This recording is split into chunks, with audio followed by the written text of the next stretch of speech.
Disabilities of all types affect millions of families in our country.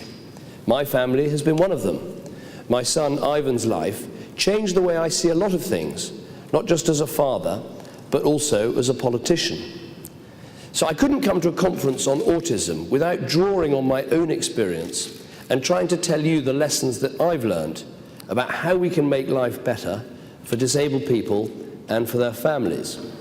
But before I do, I want to say something about the subject of the conference, because there are few conditions that are shrouded in so much myth and misunderstanding as autism. It is such a wide spectrum, from those with high-functioning autism and Asperger's to those who effectively need 24-hour care, from those who, with a lot of support, manage to hold down jobs and have relationships, to those who can find themselves, as was just said, on the outside, looking back in. Now, all of them are seeking help from the right sort of sea of options. And that's why I think it's so important that Research Autism exists. By shining an objective light on the interventions that are out there, you are trying to lift the fog of confusion that hangs over autism. The National Audit Office report shows why we desperately need that to happen. Although we understand much, much more about autism today than we did just 10 years ago, let's be honest, still, today, most local authorities and primary care trusts don't collect any information on the number of adults with autism or what their needs are. Today, the vast majority of GPs still say they need more training on autism so they can make the right judgments.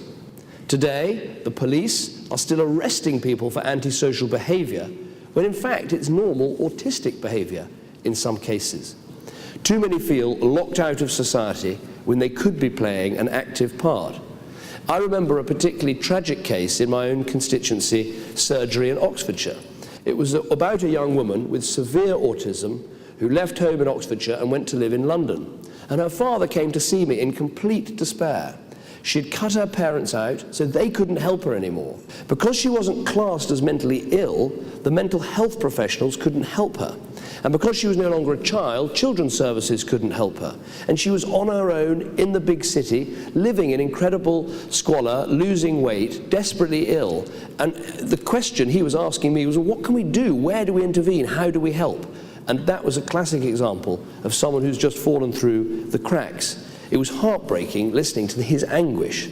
The person had fallen through the cracks, and that is what I think this conference is so important and why it's so welcome. I hope I've demonstrated how committed the Conservative Party is to leading a new understanding of autism in our society. I truly believe this autism bill, along with the NAO report, is just the start of a great long campaign for change, for acceptance, for a better life for both children and adults with autism. I hope I've shown, perhaps partly because of my own experience, I'm committed to supporting families that care day in, day out. I've said many times that the family is the most important institution there is, and that institution needs to be super strong when it comes to children with disabilities.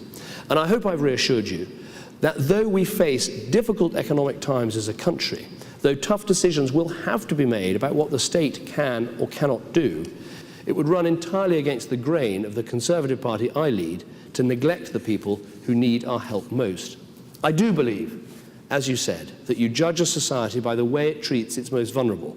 And it's my hope and belief that together with great campaigning and research organisations like yours, and the voluntary sector, and the army of families and carers, and the millions who practice compassion in this country in their daily lives, that together we can create a society that we're proud of, and one in which people on the autistic spectrum, at whatever end of it, feel that they are properly looked after, cared for, and can play the fullest possible part in our country's life.